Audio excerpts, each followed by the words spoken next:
Hello friends, நான் உங்கள் புல் king. இப்போ நம்ம எப்பயுமே போல் இன்ட்ராடே சார்ட் பார்க்காம இப்போ வீக்லி க்ளோசிங் முடிஞ்சிருக்கு இல்லையா?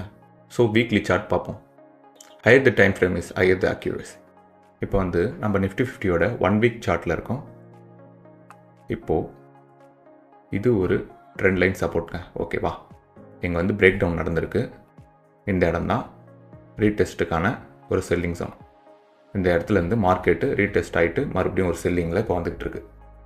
ஆனால் வந்து இந்த ப்ரீவியஸாக வச்ச இந்த ஹை இருக்குது பாருங்கள், ஸ்விங் ஹை, இதுக்கு மேலே மார்க்கெட் க்ளோஸ் இதோ வச்சிருக்கிறதால இப்போ இந்த இடம் தான் மேஜரான ஒரு டிமாண்ட் ஜோன். ஸோ மார்க்கெட் இந்த இடம் வந்தால் ரிவர்ஸ் ஆகிறதுக்கு அதிகமான வாய்ப்புகள் இருக்குது. இதான் வந்து மெயின் டிமாண்ட் ஜோன்.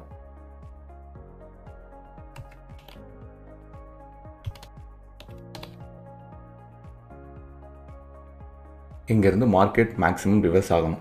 22,900லேருந்து 21,600 இந்த ஜோன்லேருந்து மேக்ஸிமம் ரிவர்ஸ் ஆகணும். என்ன நடக்குதுன்னு சொல்லி பார்ப்போம்.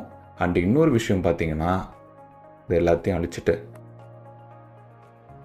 ஒன்றும் ஸ்விங் பண்ணி பார்த்தீங்கன்னா மார்க்கெட்டில் வீக்லியில் ஒரு ஜோன் இருக்குது பார்த்தீங்களா? இது வந்து பயங்கரமான ஒரு support zone, trend line support zone. ஏன்னா வீக்லியில் இதை பேஸ் பண்ணி தான் வந்து சேனல் க்ரியேட் பண்ணிட்டு போயிட்டுருக்கு. பட் இதே பார்த்திங்கன்னா இப்போ ஒரு வீக்லி க்ளோஸ் வச்சு இங்கே முடிஞ்சிருக்கு. இப்போ இது கண்டினியூவேஷன் ஆகணும்னா இது கீழே ஒரு க்ளோஸ் வைக்கணும். மார்க்கெட் வீக்லியில் இது கீழே ஒரு க்ளோஸ் வச்சுட்டு ரீடெஸ்ட் ஆகிட்டு இந்த ஜோன்னா வந்து பயங்கரமான ஒரு செல்லிங் ஜோனாக இருக்கும் ரீடெஸ்ட் ஆகிட்டு வரும்போது. ஸோ மார்க்கெட் எப்படி ரியாக்ட் பண்ணுறதுன்னு சொல்லி பார்ப்போம். இதுக்கு கீழே க்ளோஸ் வச்சுட்டு எங்கே போய் ரிவர்ஸ் ஆகணும், இல்லைனா வந்து இது கீழே க்ளோஸ் வைக்காமல் வீக்லியில் இதுக்கு மேலே க்ளோஸ் வச்சுட்டு ரிவர்ஸ் ஆகணும் பையிங்க்கு. இது என்ன நடக்குதுன்னு சொல்லி பார்ப்போம். தேங்க்யூ ஃபார் வாட்சிங். Have A profitable day. Happy trading. அப்புறம் இந்த வீடியோ உங்களுக்கு யூஸ்ஃபுல்லாக இருந்துச்சு, பிடிச்சிருந்துச்சுன்னா லைக் பண்ணிவிட்டு சப்ஸ்கிரைப் பட்டனையும் ப்ரெஸ் பண்ணிவிடுங்க. தேங்க்யூ.